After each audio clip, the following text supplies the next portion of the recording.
A woman was caught in a loving embrace with her son in a photograph from 1931, yet something about the boy's face seemed off, a discordant note in an otherwise tender scene. Dr. Margaret Chun adjusted her reading glasses, her brow furrowing with concentration as she intensely studied the old photograph that had arrived on her desk at the Smithsonian Archives that morning. The black and white image, clearly dated 1931, depicted what appeared to be a genuinely heartfelt moment between a mother and her child. The woman, wearing a simple, unadorned cotton dress, was holding a young boy who appeared to be around 8 years old.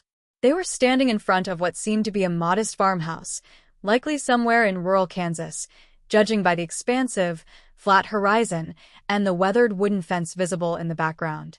Just another family photo from the Depression era, Margaret murmured to herself, her eyes taking note of the woman's worn shoes and the boy's patched clothing, visual cues that spoke volumes about the hardships of the time.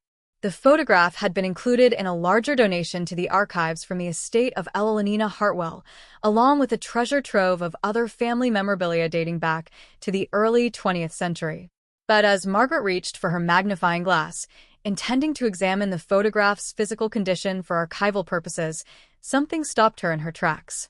The woman's face radiated genuine maternal affection, her arms wrapped tightly and protectively around the child.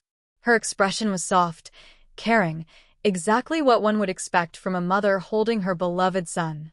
The boy, however, presented a striking contrast. Margaret leaned in closer, her breath catching slightly in her throat.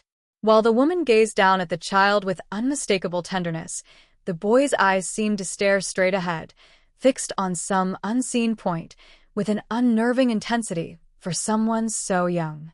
His small hands, which should have been relaxed and nestled comfortably within his mother's embrace, appeared stiff, almost rigid, at his sides. "That's odd," she whispered, adjusting the gooseneck lamp on her desk to cast a brighter light on the photograph. The more she studied the boy's face, the more uneasy she felt.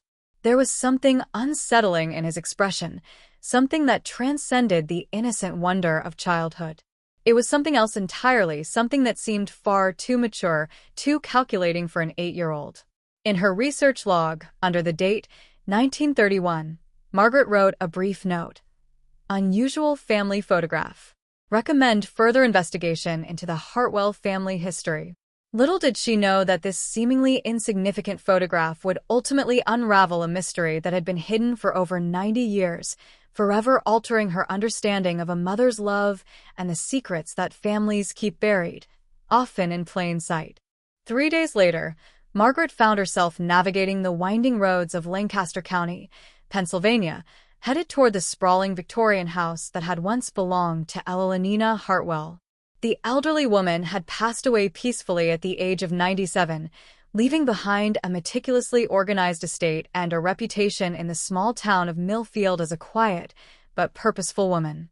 Eleanor's great-niece, Sarah Morrison, greeted Margaret at the front door. Sarah was a woman in her 40s with kind, intelligent eyes and graying brown hair pulled back in a practical ponytail. She worked as a librarian in Philadelphia, but had taken time off from her job to handle her Greytance estate. "I'm so glad someone from the Smithsonian is interested in Aunt Eleanor's collection," Sarah said, a note of genuine gratitude in her voice as she led Margaret through the house, rooms filled with carefully preserved furniture and photographs. She was passionate about family history, although she was always quite private about certain aspects of our family's past. The house felt like stepping back in time. The hardwood floors creaked softly under their feet as they walked past walls lined with family portraits spanning several generations. Margaret noticed that many of the photographs were professionally mounted and meticulously labeled in Elenina's neat, precise handwriting. "She never married or had children of her own," Sarah explained, "but she devoted her life to preserving our family story. She used to say that photographs were windows into souls, that they revealed truths that people might prefer to keep hidden." They reached Elenina's study, a cozy room lined with floor-to-ceiling bookshelves and dominated by a large oak desk cluttered with magnifying glasses, photo albums, and stacks of research notes.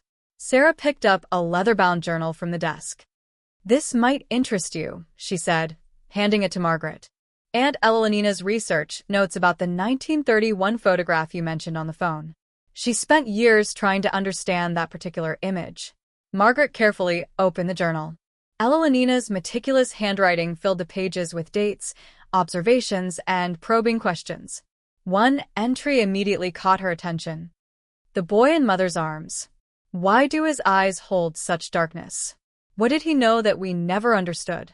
The truth about Thomas must be somewhere in these photographs. Thomas. Margaret looked up at Sarah, her brow furrowed in curiosity. Who was Thomas? Sarah's expression turned troubled, a shadow of unease crossing her face. That's just it. We are not entirely sure. Sarah poured 2 cups of coffee from an old percolator in Elena's kitchen while Margaret spread several photographs across the worn wooden table. The afternoon sun streamed through the lace curtains, casting intricate patterns of light and shadow across the images. What I'm about to tell you might sound strange, Sarah began, settling into her chair. Growing up, I heard whispered conversations among the older family members about a boy named Thomas, who lived with my great-grandmother, Ruth Hartwell, in the early 1930s, but the stories never quite matched up. She pointed to the 1931 photograph that had sparked Margaret's investigation. Some relatives insisted that this was Ruth's son, Thomas, who died young of influenza. Others claimed he wasn't her biological son at all, but a child she was caring for temporarily, perhaps an orphan or a foster child. A few family members even suggested that Thomas never existed, that the photograph showed a different child entirely, perhaps a neighbor's son. Margaret studied the image again, focusing on the boy's unsettling expression. What did Elenina believe? That's what makes this so intriguing, Sarah replied, pulling another photograph from a manila envelope. Aunt Elenina found this last year while going through some papers in the attic. The second photograph, also from 1931, but taken several months later based on the seasonal clothing, showed the same woman, Ruth Hartwell, standing alone in front of the farmhouse. She appeared tired, almost haunted, her hands clasped tightly in front of her as if trying to contain her emotions. Most notably, there was no sign of the boy. Look at the back, Sarah urged, her voice barely above a whisper. Margaret carefully turned the photograph over. In faded ink, someone had written, "After Thomas left us, may God forgive what we allowed to happen." Margaret felt a chill run down her spine. Left? But your family members said he died of influenza. Exactly, Sarah said grimly. That's when Aunt Eleanor realized that our family had been keeping secrets for nearly a century. She became obsessed with finding out the truth about Thomas, who he really was, where he came from, and, most importantly, what happened to him. Margaret pulled out her notebook and flipped it open to a clean page. Did Elenina discover anything else? Sarah hesitated before reaching for a third photograph. She found this hidden behind the frame of an old mirror in the attic. It's dated 2 weeks before the first photograph was taken. This image showed Ruth Hartwell with a completely different boy, one with lighter hair and a genuine, heartwarming smile. The resemblance between Ruth and this second child was unmistakable. This, Sarah said quietly, her voice filled with a mixture of sadness and resignation, was Ruth's actual son, James. He died of pneumonia in early 1931, just days after this photograph was taken. Margaret returned to Washington, D.C., with copies of all 3 photographs and Elenina's research notes, her mind racing with questions, 1,000 threads of speculation weaving themselves into a tangled knot. The next morning, she reached out to Dr. James Patterson, a trusted colleague who specialized in photographic authentication and historical document analysis.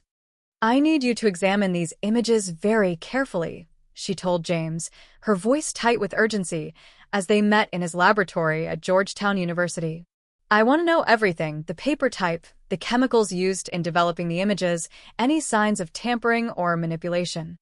James was a meticulous researcher in his mid-50s who had helped solve numerous historical mysteries through his detailed analysis of photographs and documents. He placed the first photograph, the one of Ruth with the dark-haired boy, under a high-powered digital microscope connected to a large computer monitor. Interesting, he murmured after several minutes of careful examination.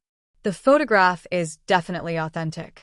The paper and chemical composition are consistent with 1931 photography techniques. But there's something unusual about the image quality. Margaret leaned closer to look at the monitor. What do you mean? See this area around the boy's face. James pointed to the screen where the image was magnified several times. The grain structure is slightly different. It's subtle, almost imperceptible, but it suggests that this portion of the photograph may have been subjected to some kind of additional processing or exposure. He switched to the second photograph, the one of Ruth standing alone. This image shows no such irregularities. It's a straightforward photograph taken with standard equipment of the era. But when James examined the third photograph, the one of Ruth with her biological son, James, he made a discovery that changed everything, a revelation that sent a jolt of electricity through the mystery.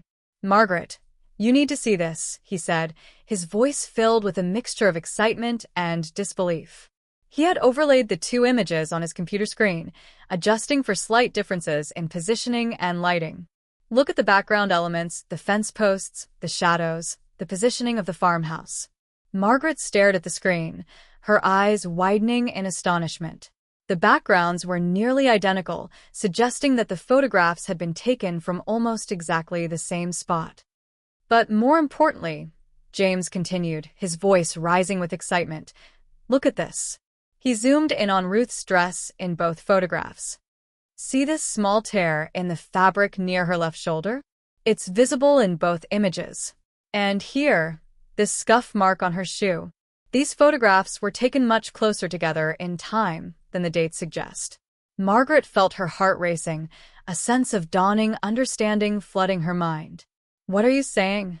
I'm saying that based on the physical evidence, Ruth's clothing, the lighting conditions, even the way her hair is arranged, these photographs were likely taken on the same day, possibly within hours of each other. Armed with this new information, Margaret decided to travel to Millfield, Kansas, where the Hartwell family had lived in 1931. The small farming community, now with a population of fewer than 2,000 people, still maintained records from the Depression era in its modest town hall. Mary Kowalski, the town clerk, was a woman in her 70s who had lived in Millfield her entire life. Her grandfather had been the town's doctor during the 1930s, and she possessed an encyclopedic knowledge of local families and their histories. Ruth Hartwell, Mary said thoughtfully, her brow furrowed in concentration as she pulled out several dusty record books from a shelf behind her desk. Oh, yes, I remember the stories about her. My grandfather delivered her son, James, in 1923. A sweet boy, but sickly from birth. He died of pneumonia in the winter of 1931. Broke poor Ruth's heart. Margaret showed Mary the photographs. The elderly woman studied them carefully, her expression growing increasingly puzzled. This is definitely Ruth, she said, pointing to the woman in the images. And this boy, she indicated the photograph of Ruth with James, looks just like the Hartwell family. James had that same sandy hair and gentle expression as his father. But when Mary looked at the photograph of Ruth with the dark-haired boy, the image that had started Margaret's investigation, her face grew troubled. This child, I don't recognize him at all, and I knew every family in this area during the Depression. We all looked out for each other's children. Nobody was a stranger. She paused, studying the boy's face more intently. There's something about his eyes that's quite unsettling, almost like he's much older than he appears. Mary walked over to a filing cabinet and retrieved a folder marked 1931 birth and death records. James Hartwell died on February 15, 1931, she confirmed, running her finger down a handwritten list. But here's what's strange. There's no record of any other child living with Ruth that year.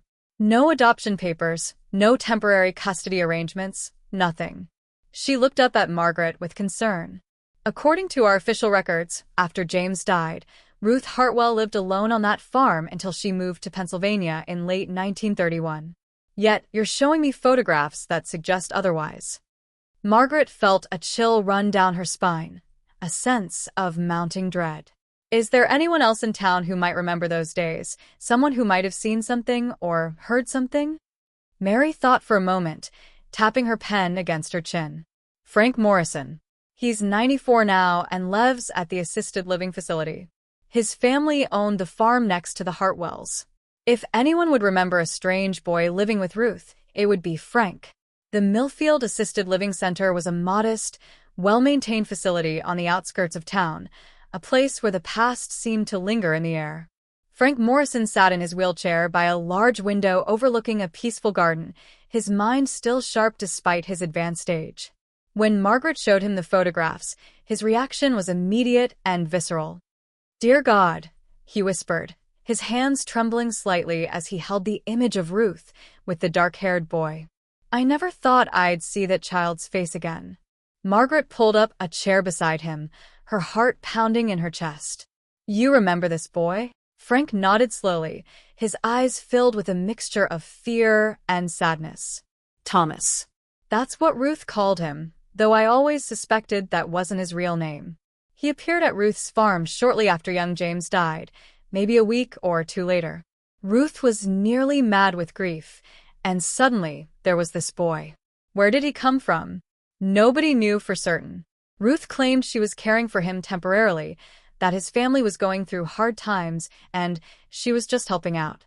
But the boy— Frank paused, his eyes distant with memory. There was something deeply wrong with that child. Frank described how Thomas rarely spoke, but when he did, his words seemed too sophisticated, too articulate for his apparent age. The boy would stare at people with an unsettling intensity that made adults uncomfortable, and he seemed to know things he shouldn't. Details about neighbors' private lives, information about events that had happened before he supposedly arrived in Millfield.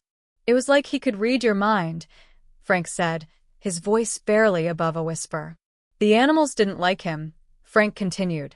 "My family's dog would whimper and hide whenever Thomas was around. Even Ruth's old milk cow would become agitated when he approached.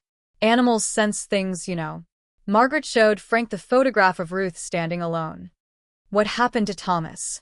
Frank's expression grew dark, a shadow of fear crossing his face. "He disappeared one night in late summer 1931. Ruth never spoke of it, but the next morning she was different, relieved, but also haunted. She moved away within a few months and never returned to Millfield." "Did anyone report him missing? Did anyone ask where he went?" "That's the strangest part," Frank said, shaking his head slowly. "Nobody seemed to care that he was gone. It was as if the entire town collectively decided to forget he had ever existed. Even Ruth acted as though he had never been there at all." Frank leaned forward, his voice barely above a whisper, his eyes wide with a mixture of fear and revelation. "But I'll tell you something I've never told another living soul. 3 days after Thomas disappeared, I was walking past Ruth's farm and I saw her in the backyard digging. She was digging deep into the ground behind the barn, working through the night by lantern light." Margaret contacted Sarah Morrison immediately after her conversation with Frank, her voice trembling with excitement. Together, they drove to Kansas to locate the original Hartwell farm, which had been abandoned since the 1950s but still stood on what was now agricultural land owned by a local farming corporation. The current landowner, Robert Jensen, was a practical man in his 60s who had grown up hearing stories about the cursed Hartwell place. He readily gave them permission to explore the property, even providing them with ground-penetrating radar equipment he used for checking irrigation lines. The farmhouse was in ruins. Its roof had collapsed years ago, and the weather had worn away much of the wooden siding. But the stone foundation remained intact, and the old barn Frank had mentioned still stood, though its red paint had long since faded to a rusty brown. Margaret and Sarah spent the morning walking the property, trying to match the photographs with the current landscape. Despite decades of neglect, they were able to identify the exact spot where Ruth had posed with both boys, a slight rise in the ground that provided a clear view of the house. Frank said Ruth was digging behind the barn. Margaret reminded Sarah as they approached the weathered structure, their hearts pounding with anticipation. The area behind the barn was overgrown with tall grass and weeds, but the ground-penetrating radar would be able to detect any disturbances in the soil. Robert Jensen arrived with his equipment around noon, the device looking like a large lawnmower with a display screen that showed underground features. As he slowly moved the device across the area behind the barn, Margaret and Sarah watched the screen intently, their breath held in anticipation. "There," Robert said suddenly, stopping the machine. "Something's definitely buried here. Looks like it's about 4 feet down, roughly a rectangular shape." Margaret felt her heart racing, a wave of nausea washing over her. "How big?" Robert studied the screen, his brow furrowed in concentration. "About the size of a large suitcase or—" He paused, looking uncomfortable. "Well, it could be a small casket." Sarah gripped Margaret's arm, her knuckles white. "You don't think?" "There's only one way to find out," Margaret replied grimly, steeling herself for what they might find. "We need to call the local sheriff's department. If there's any possibility that human remains are buried here, this needs to be handled properly." As they waited for the authorities to arrive, Margaret couldn't shake the feeling that they were about to uncover a truth that the Hartwell family, and perhaps the entire town of Millfield, had been trying to forget for 90 years, a secret buried deep within the earth. The wind picked up across the abandoned farm, whistling through the broken windows of the farmhouse and rustling the tall grass, creating an eerie, mournful sound. In that sound, Margaret almost imagined she could hear the echo of a child's voice, but not the innocent laughter of a young boy, something far more unsettling. Sheriff David Martinez arrived within an hour, accompanied by the county coroner and a forensic team from the state police, their presence adding a sense of grim formality to the scene. As a veteran law enforcement officer, Martinez had seen his share of unusual cases, but the possibility of investigating a 90-year-old potential crime scene was unprecedented in his experience. "We need to be extremely careful here," Dr. Linda Chen, the forensic anthropologist, explained as her team prepared their equipment. "If there are human remains, they'll be fragile after all this time. And if this is somehow connected to a crime, we need to preserve any evidence that might still exist." The excavation began slowly, methodically, with the team removing layers of soil by hand once they reached the depth indicated by the ground-penetrating radar, their movements precise and deliberate. Margaret and Sarah watched from a distance, both nervous and fascinated by the painstaking process, the weight of history pressing down on them. After 2 hours of careful digging, one of the forensic technicians called out, his voice hushed with a mixture of excitement and trepidation. "I've got something." Dr. Chen knelt beside the excavation site and used a soft brush to carefully clear dirt from what appeared to be a corner of something wooden. As more soil was removed, the outline of a small, handmade wooden box became visible, roughly the size of a child's coffin, but clearly constructed by amateur hands. "This wasn't made by a professional carpenter," Dr. Chen observed, her voice low and somber, noting the uneven joints and crude construction. "Someone built this quickly, probably under stressful circumstances." Sheriff Martinez documented everything with photographs as the box was carefully lifted from the ground, its wood weathered and decayed after decades underground. It was secured with a simple latch, rusted but still intact. "Before we open this, I want everyone to understand the gravity of what we might find," the sheriff announced, his voice firm and authoritative. "If these are human remains, we're potentially looking at evidence of a crime that occurred in 1931. Everything must be handled according to proper forensic protocols." Dr. Chen carefully opened the latch, the click echoing in the tense silence. Inside the box, wrapped in what had once been a white cloth, but was now stained brown with age and decay, were the unmistakable remains of a small human skeleton. But as she gently moved the cloth aside, her expression changed from professional concentration to a look of profound confusion. "This is unusual," she said, looking up at the gathered group, her brow furrowed in bewilderment. "These bones show evidence of abnormal development. The skull structure suggests this individual was much older than the size would indicate, possibly an adult with severe developmental abnormalities," or, she paused, studying the remains more carefully with a magnifying glass, "or something else entirely." "Or what?" Sheriff Martinez asked, his voice filled with a mixture of curiosity and concern. "I've never seen anything quite like this," Dr. Chen replied, shaking her head slowly. The bone density and structure suggest someone who is chronologically much older than their physical size would indicate. And look at this. Dr. Chen pointed to the skull. Even Margaret and Sarah could see that the dental structure was completely wrong for a child. The teeth were adult teeth, but set in a skull that appeared to belong to someone much younger, a grotesque anomaly that defied explanation. While the forensic team continued their meticulous analysis of the remains, Margaret received a call from James Patterson back at Georgetown University, his voice filled with excitement. His investigation into the photographs had yielded a breakthrough that shed new light on their discovery, a piece of the puzzle that finally seemed to fit. "Margaret, I've been researching historical medical conditions that might explain what you found," James said over the phone, his voice barely contained. "Based on your description of the skeletal remains, I think we might be dealing with a case of progeria or a similar premature aging syndrome." Margaret was unfamiliar with the condition. James explained that progeria was. Here's the rewritten version in American English, maintaining the original length and intent, but with altered phrasing and more descriptive language. In a snapshot from 1931, a woman lovingly embraced her son, but an unsettling quality in the boy's face struck a jarring chord within the otherwise heartwarming scene. Dr. Margaret Chen perched her reading glasses more securely on her nose, a deep crease forming between her brows as she meticulously examined the aged photograph that had landed on her Smithsonian Archives desk that morning. The black and white image, clearly stamped with the year 1931, depicted what appeared to be an authentic, tender connection between a mother and her child. The woman, clad in a simple, unadorned cotton dress, was holding a young boy who looked to be about 8 years old.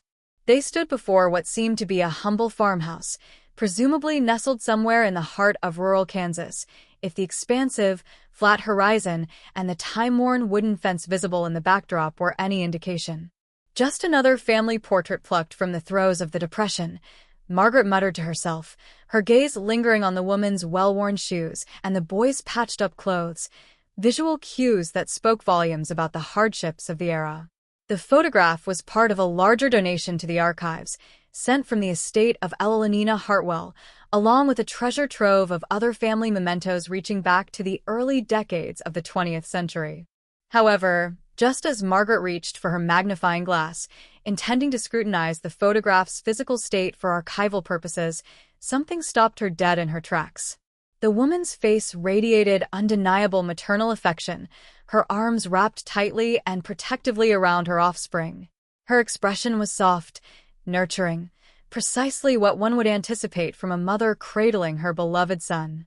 Yet, the boy presented a stark and disquieting contrast. Margaret leaned in closer, her breath hitching slightly in her throat. While the woman gazed down at the child with unmistakable tenderness, the boy's eyes seemed to bore straight ahead, fixated on some unseen point in the distance, holding an unnerving intensity wholly inappropriate for someone so young. His small hands, which should have been relaxed and nestled snugly within his mother's embrace, appeared stiff, almost rigid, plastered against his sides.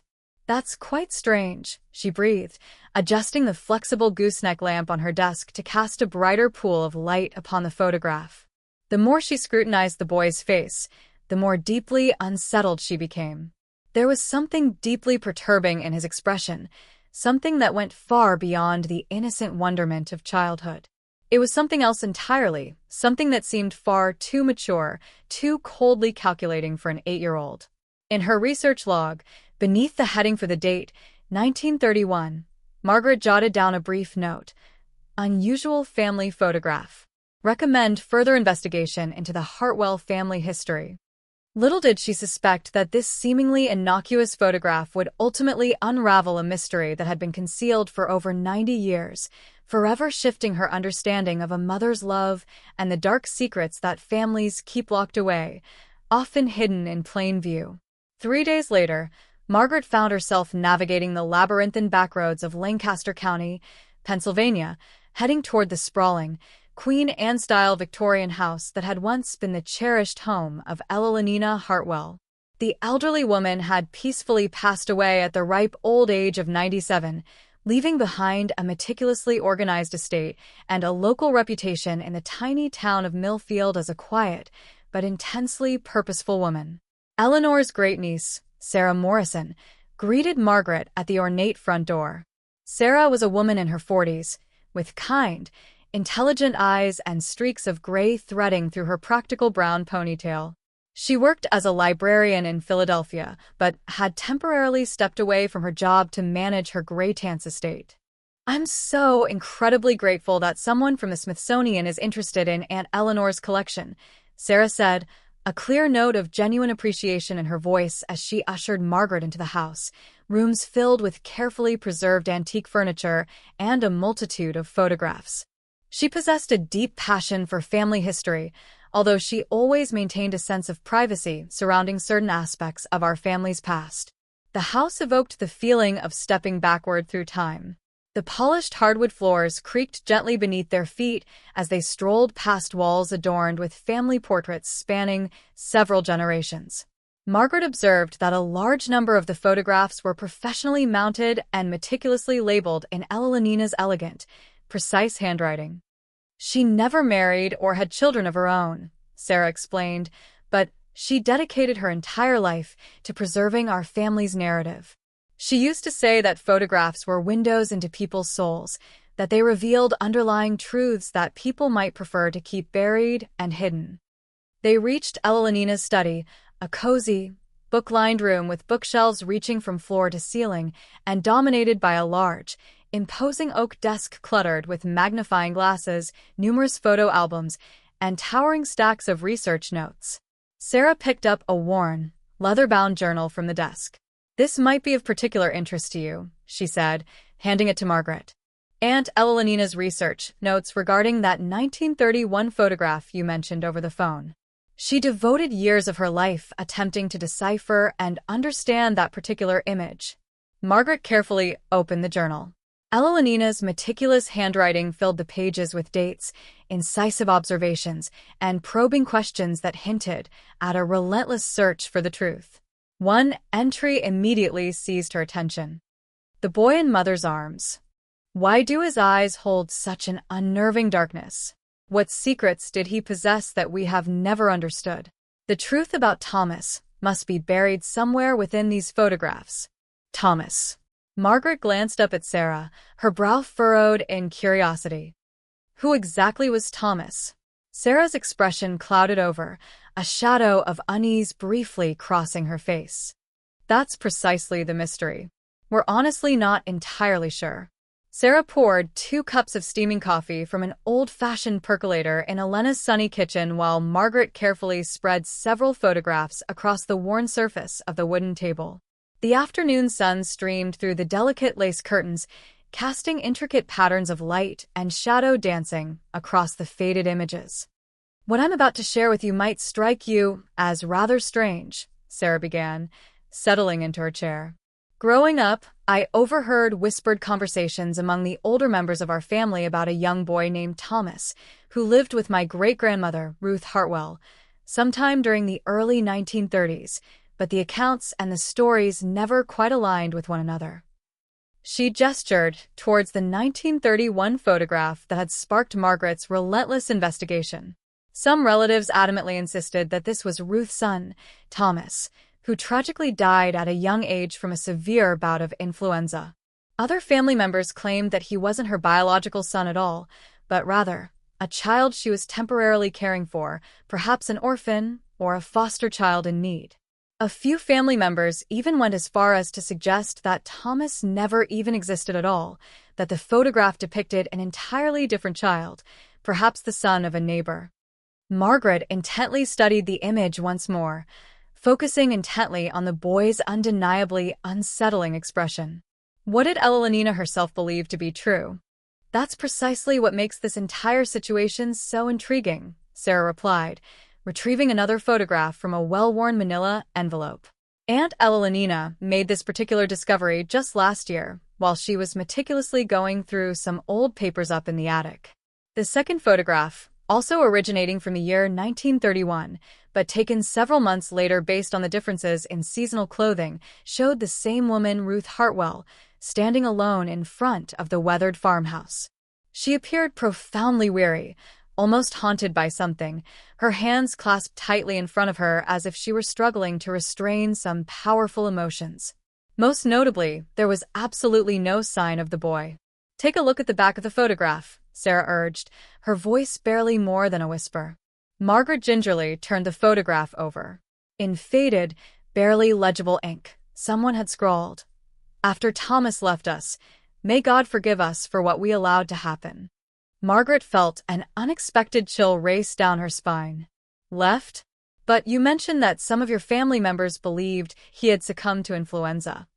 "Exactly," Sarah said grimly, her voice taking on a serious tone. "That's the precise moment when Aunt Eleanor realized that our family had been actively guarding and keeping secrets for nearly a century. She became completely obsessed with ferreting out and uncovering the absolute truth about Thomas, who he genuinely was, where he had originated from, and, most importantly of all, what ultimately had happened to him." Margaret pulled out her trusty notebook and flipped it open to a clean, blank page. Did Evelina manage to unearth anything else of significance? Sarah hesitated briefly before reaching for a third photograph. She discovered this photograph hidden behind the frame of an old, dusty mirror up in the attic. The photograph is dated approximately 2 weeks before the first photograph was taken. This particular image showed Ruth Hartwell standing proudly with a completely different boy, one with significantly lighter hair and an undeniably genuine, heartwarming smile. The undeniable resemblance between Ruth and this second child was absolutely unmistakable. "This," Sarah said quietly, her voice laced with a somber mixture of sadness and a sense of resignation, "was actually Ruth's biological son, James. He tragically died of pneumonia sometime in early 1931, just a few short days after this very photograph was taken." Margaret promptly returned to Washington, D.C., armed with high-quality copies of all 3 haunting photographs and Evelina's meticulously detailed research notes, her mind a whirlwind of unanswered questions, 1,000 tangled threads of speculation weaving themselves into an intricate and complex knot. The very next morning, she reached out to Dr. James Patterson, a trusted colleague and friend who specialized in the intricate fields of photographic authentication and the meticulous analysis of historical documents.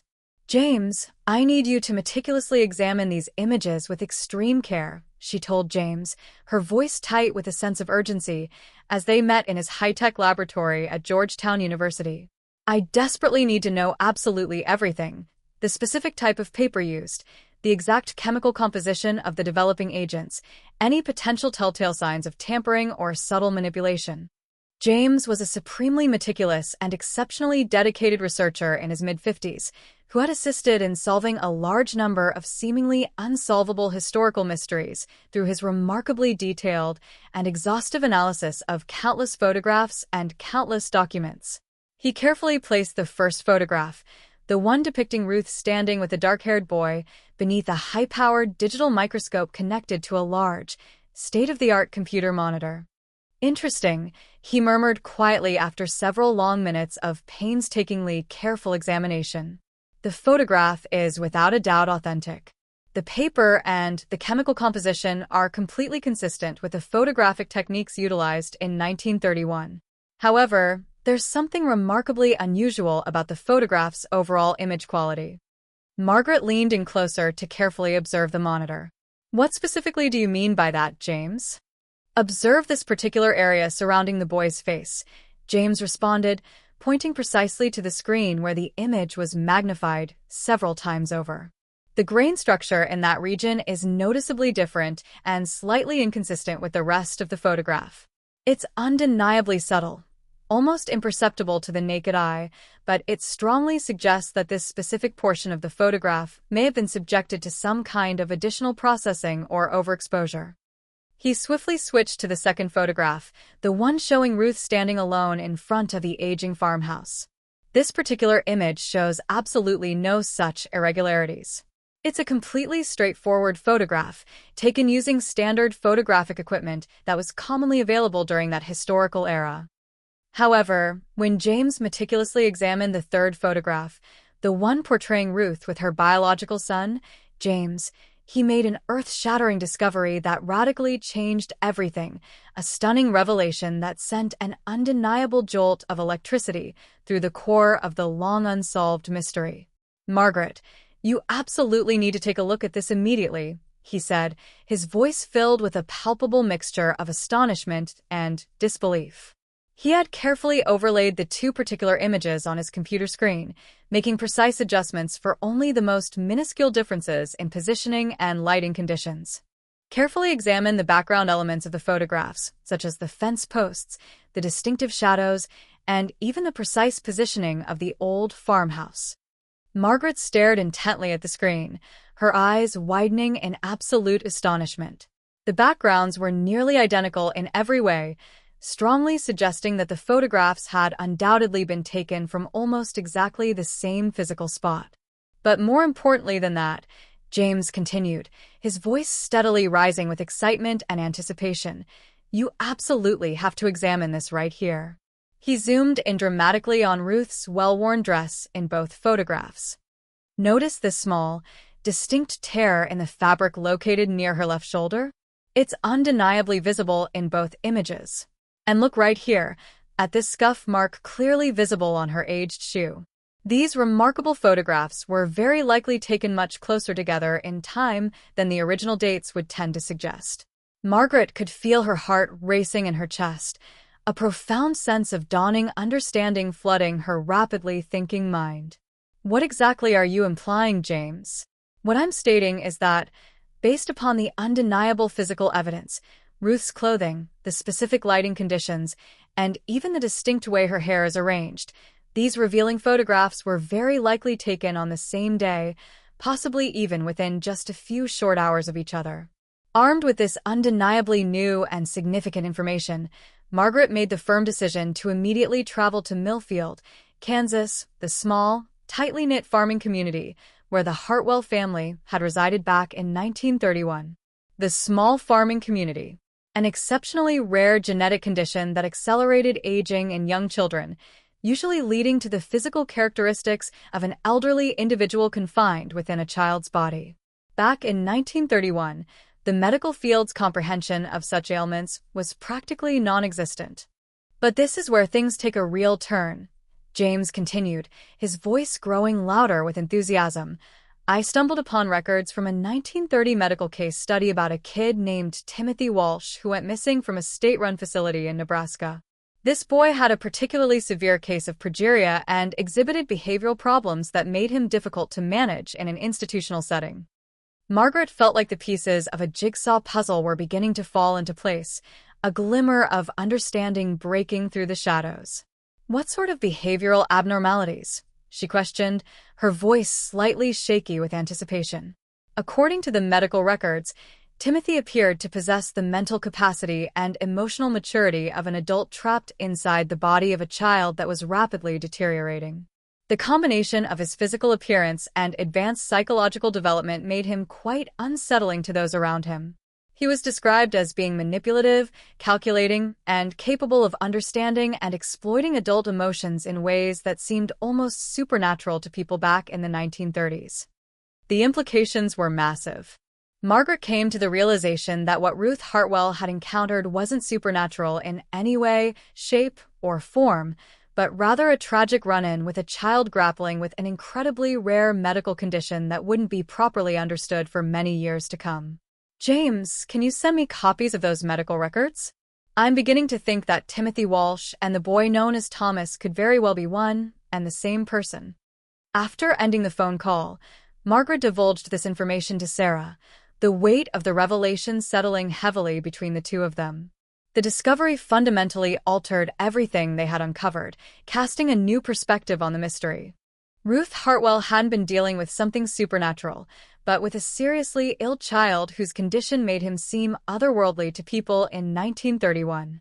So Thomas, or Timothy, passed away from his condition while in Ruth's care? Sarah inquired, her voice barely audible. "That seems likely," Margaret responded, nodding slowly. Ruth was likely caring for him out of compassion, perhaps even feeling sorry for him, but when he died, she became extremely worried. Back in 1931, people had no understanding of progeria. If the authorities had discovered his body, they might have suspected Ruth of harming him, or even worse, thought that something supernatural had transpired. Margaret paused, glancing over at the excavation site where the forensics team was still at work, their movements methodical and deliberate. Ruth buried him in secret to shield herself, but also to afford him the respect of a proper burial, which he likely never would have received otherwise. 3 weeks later, Margaret stood alongside Sarah in Evelina Hartwell's study. They had devoted days to piecing together the entire narrative from medical records, town documents, and Evelina's meticulous research notes, and the fragments of truth were finally coalescing into a clear and coherent picture. The mystery that had originated with a single unsettling photograph had brought to light a profoundly human story of compassion, tragedy, and the extraordinary lengths one woman went to in order to protect both herself and a child who was suffering. The forensic analysis had validated their hypothesis. The remains belonged to a child who was approximately 10 years of age chronologically, but exhibited bone development and dental structure consistent with someone much older, aligning perfectly with a diagnosis of progeria. DNA testing, while limited due to the age of the remains, had been compared with samples provided by the Walsh family from Nebraska, strongly suggesting that Thomas was, without a shadow of a doubt, Timothy Walsh. Eleanor suspected the truth all along, Sarah stated, reading from her great-aunt's final research notes, her voice filled with emotion. Take a look at this entry from last year. Ruth spared that unfortunate boy a lifetime of institutional horrors. When his suffering finally came to an end, she provided him with the dignified burial that he deserved, even if it meant placing herself at considerable risk. Margaret had ensured that Timothy Walsh was reinterred in the Millfield Cemetery, complete with a proper headstone. The inscription, which had received approval from both the Walsh family descendants out in Nebraska and the Hartwell family, read simply, Timothy Walsh, 1920 to 1931, followed by, her child who knew too much suffering, finally at peace. The 1931 photograph suddenly clicked into place and made complete sense. Ruth's maternal love was undeniably genuine. She had been caring for a desperately ill child, a child who, quite literally, had nowhere else in the world to go. Timothy's unsettling expression wasn't malevolent in the slightest. It merely reflected the deep confusion and pain of a child trapped inside of a rapidly aging body, a child possessing adult awareness in what was, realistically speaking, an impossible situation. Ruth was a hero, Margaret ultimately concluded, as she gazed at the photograph one last time. During a time when people would have been absolutely terrified by Timothy's condition, she had managed to see past his outward appearance and directly to the suffering child underneath. She provided him with comfort during his final months and, perhaps even more importantly, dignity in his passing. The entire story had revealed something truly beautiful about the capacity for human compassion, but it also highlighted, in stark terms, how the fear of the unknown can drive even genuinely good people into desperate situations. Ruth Hartwell had carried the secret of her act of kindness with her for decades upon decades. Unable to ever discuss the single act of mercy that had ultimately defined her life, Margaret carefully placed the photograph into an archival preservation sleeve. It was now ready to be donated to the Smithsonian's collection, but now, finally, it would be displayed with the full and complete story, not as some kind of unsettling and unresolved mystery, but as a powerful testament to the sheer and unwavering power of human kindness in the face of what is, at times, truly incomprehensible. The boy's face no longer seemed unsettling to Margaret. Instead, she saw precisely what Ruth had always seen, a child who desperately needed love, care, and, ultimately, the simple and basic dignity of being remembered, not for his strange or unusual physical appearance, but for the overwhelming and boundless compassion that he inspired in others. In the end, the photograph had finally revealed its true and ultimate meaning. Sometimes, that feeling of something being off or amiss is simply because it's something that we simply don't fully understand just yet.